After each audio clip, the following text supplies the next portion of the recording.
today I'm here with Kevin for a new interview. So let's get started. Oh my god. Yeah, hi. So Kevin, tell us a bit more about who are you, what do you do? So my name is Kevin Fahrni and I'm from Switzerland originally. I was born there 26 years ago and I lived there for about 21 years and then I moved to Florida for 5 years where I was a watchmaker and that's kind of what I did with my life, and after a while I was A watchmaker? Yeah. So you were really building like the watches? Or? Yes, so pretty much when I was younger in Switzerland, I didn't really know what to do with my life. And at 15, you kind of have to choose over there. And I decided to do some internship and try like some few things out. And I tried watchmaking, and I ended up like liking it actually very much. And I knew you could travel with that job, so I started my studies. It was 4 years, and then after I started to work for this company called Nadine, and I had the chance to like not build my way up, but like to go a little bit up the ladder, and I was able to move to Florida for 5 years. Florida? Yeah, so I was wow, that's quite a new experience. So I was a watchmaker there for almost 5 years, and yeah, and after that I just decided to have like a different little life. And I quit everything and started to travel and do my passion of kiteboarding. That's Wow. pretty much what I did. Since how long did you start to travel and kiteboard? So, I mean, I studied kitesurfing when I moved to Florida because I was just there and I saw the people on the beach doing it, you know, and I was like, see them flying, and I was like, huh, kind of like I wanna do that, you know. Yeah. And so I started to look around a little bit how to do it. The problem is it was quite expensive to learn it and to like rent gears and have like lessons and stuff. So I bought myself a kite. I learned on the beach. I used YouTube a little bit. It's not really recommended to do that. But I was just like whatever. Yeah. And so I learned how to do that. I bought a board and I went on the water and I started doing it. And since then it just became my passion. Really? That's every day like I was watching for the forecast to see like what it's gonna be, like if it's gonna be good, if I can go right, and yeah, my whole life became kite surfing, you know. Wow. But I mean, still like discovering a passion and then kind of stopping your job and really like go for a 1 year trip to just kiteboard. Like how did that happen? Well, the thing is, so just like I said, I studied this sport and I was always watching kind of online like professional riders and people traveling around the world to get, because that's the thing with the sport. I mean, you need to always travel places because every places are like windy season or rainy season, so you need to move a little bit around. And so I was watching it always like, I mean, I had fun in my job as a watchmaker. It was really fun, and at first I was learning a lot, so it's always interesting. But at some point, like, I knew quite a bit of what I was doing, and I just maybe needed something more. Yeah. And I was a new challenge. yeah. And I was seeing all these people are doing like this traveling and just like going exotic places and doing what they love, and I was like, why not me? Like, why cannot I just do it as well? Yeah. And from there, like the ideas like built up in my head, and yeah, I was just thinking like how I could do it, kind of like watching where the places are good to go, and yeah, I mean it was a long journey to kind of like think through that, and I had to put a lot of money aside to be able to do it. And So you really had this dream building up, yes. and then you started really kind of saving money and really thinking like, okay, I can do it. Like Yeah. So I mean, I knew that you don't. There's different way that you can do it. I knew that. Like I knew you could like either you save a bunch of money and you just do it, or you can become like, I knew it could become like a kiteboarding instructor, and you just travel the world, you can stay places and work, but that didn't what I want to do. So for me, it was more like just traveling to these places and really like riding and trying to get better at it. And yeah, that's pretty much it. Like that was. So when was the moment where you really moved from the dream into the action? Like, that's a good question actually. I never thought of that, but for me it was more like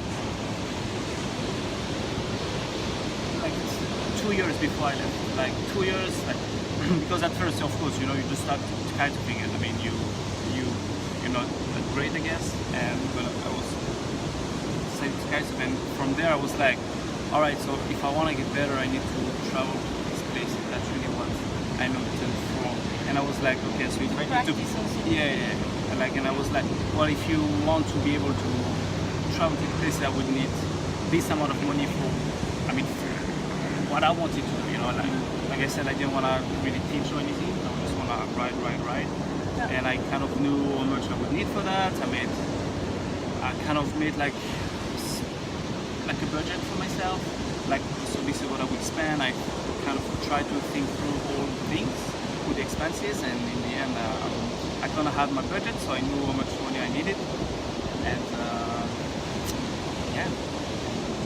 And from there, I mean, I went for it, you know. Yeah, so it was not really just dreaming and the dream happens, but really also planning and saving and having a lot of patience as well. Sure. I mean, sticking to the plan. So yeah, that's.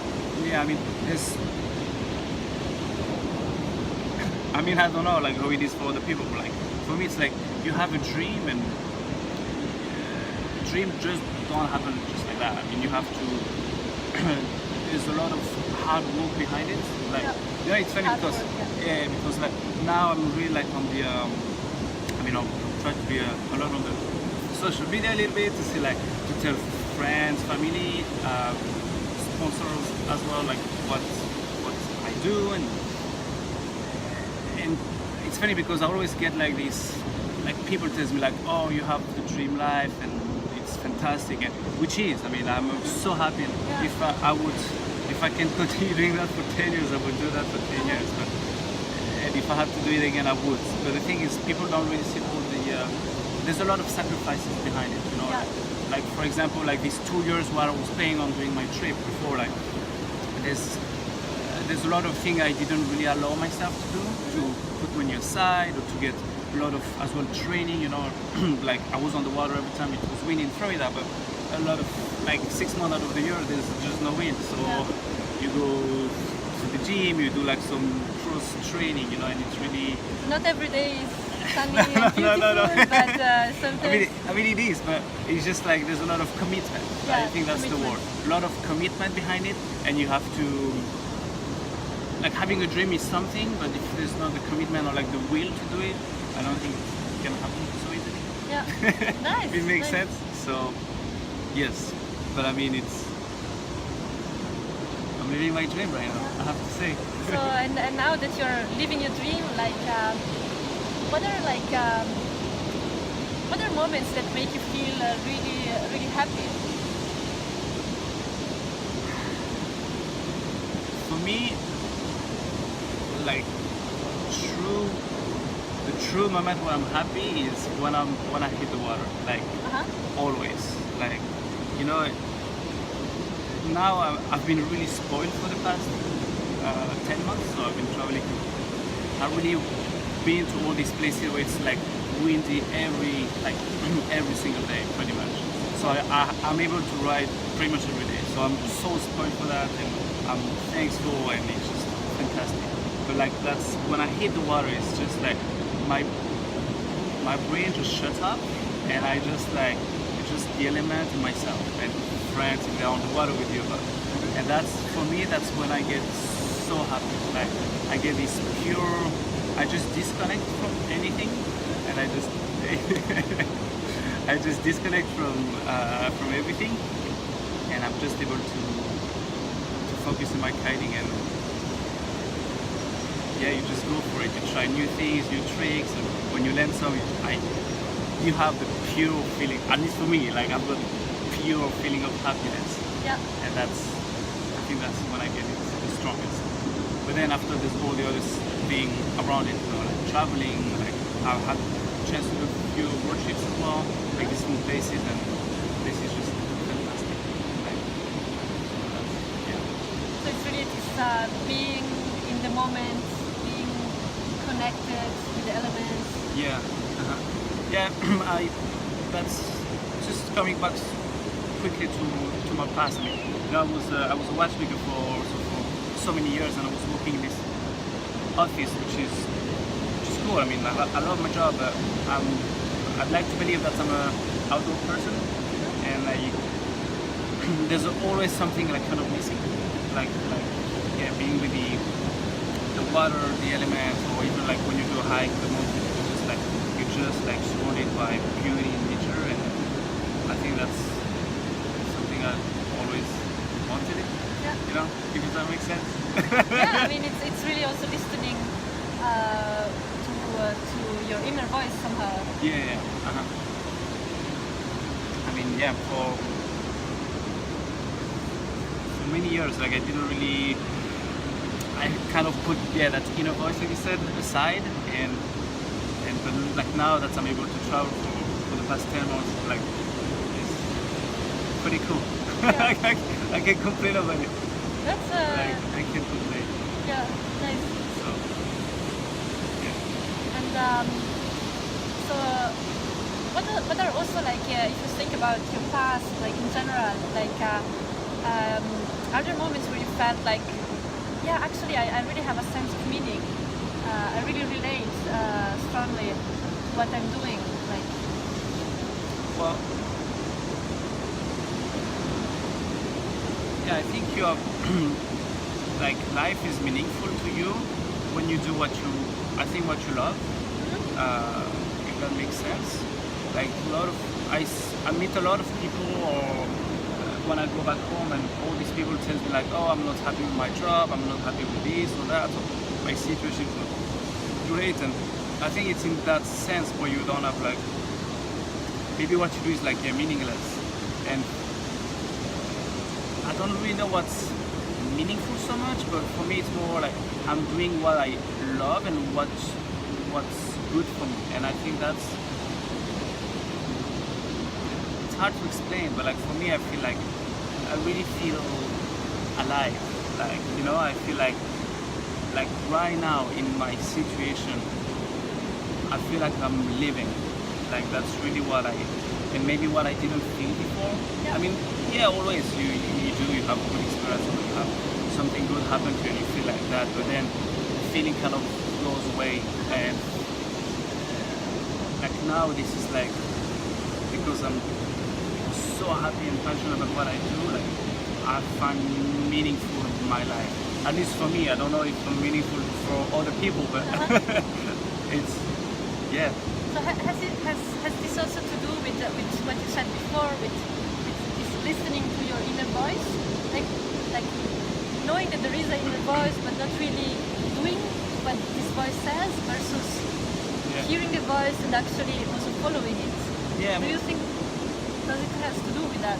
Yeah, I think what happens I mean, a lot of people in life just like tells you what they want to do, but they never take really like the chance to do it. Like, because I think as a person, you always kind of like thinking like what can go wrong, and a lot of times that keeps you away of doing things to enjoy what's good for you.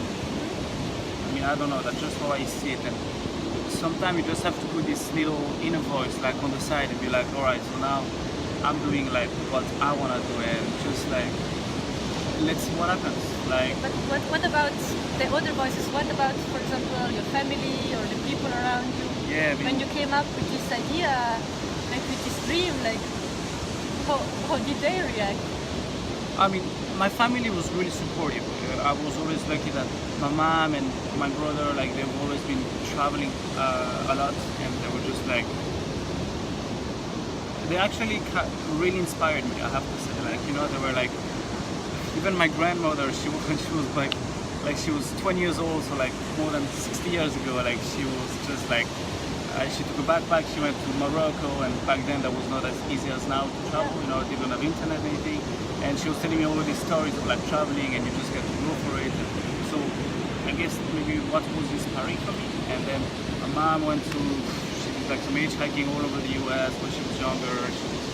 She moved to so many places. My brother kind of the same thing, South America, he went to Asia, and I was like, now this is my turn. Yeah, I have to do it. So they were like really, my family was really supportive for that. So yeah. maybe I'm lucky for that. But yeah, you. So it was more like actually trusting yourself to really go for it and do it. Like. Yeah, I mean, what do you mean by trusting yourself? So like because your environment was quite supportive. I was thinking like maybe sometimes when you have a dream, but then it's a bit out of the convention, or like the family is not supporting you, it's harder to really go for it and make it happen. But in that sense, the environment was kind of supportive. It was more the question like that you needed to build up this inner will to really make it happen. Sure, so it was more from inside, like where you needed the trust and the confidence to really go for it. Like. But I think that comes, like everybody has it. I don't believe that people are like more, yeah sure people have more like will, that, not will, but like they will maybe go more at something without being scared of it. But I think everybody is capable of doing it. Just like, yeah, you put boundaries for yourself and you just like scared to do it. Without going too deeply into that, I think that's kind of like what we are taught since we're kids. Like, you know, when you go to school, and we kind of live in this society where you have to, now you need a good job, you need to be careful for your retirement, which is true. I mean, it's important. And yes, you can be messed up if you don't take the right decision at some point, but sometimes you just get to like be adventurous, I guess, you know, and be like, and stop listening to everything you hear about around you, you know, like people tell you. Because if I hear what people tell me, like back in Switzerland where I'm from, it's like, oh, but like, what is he doing now? Like, what is he gonna do afterwards? And to be honest with you, like, I don't know. Like, I just don't know. But like, I'm living my passion. It's my thing. I'm doing it now. I'm so happy. And in the future, right? I mean, I have got few little opportunities playing ahead of me, but I don't really know which one to take. And I just don't care so much. I just live the present. Yeah, a lot of people actually live in the future, be like, oh, and what if this and what if that happens and stuff like that. And for me, it's more like, no, like I want to do that right now and let's do it. And just, you know, you take it and you buy the stick and you go for it. Yeah. You know, it's just, I think, in a sense, you have to be selfish, you know, and like stop putting all your thoughts on every. Like you have to live for yourself. I think selfish has a bit of a negative connotation, but I think it's about listening to your deeper kind of like needs and the wishes and dreams. So I don't know if that's selfish. I mean, that's maybe it's not the right word I'm using, but that's what I mean by being selfish. Like, yeah, you just like this is your life. It's you own it. Like this is yours. Like nobody have decision of what to do and what will happen in your life. You are your own. You make your own story. You know, it's like that's your book. Like you're born, they give you a book. It's empty. It's like white pages, and be like, build it now. Like do it. I mean, of course, you're a kid and stuff, and you have to what kind of childhood you have. But once you start to be an adult, like the pages are blank. Like just you go for it. You choose which path you want. You left, right. Try to make the good decision. That's a very beautiful analogy. Like really, so your life is like a book. It's an empty book. Write your own story.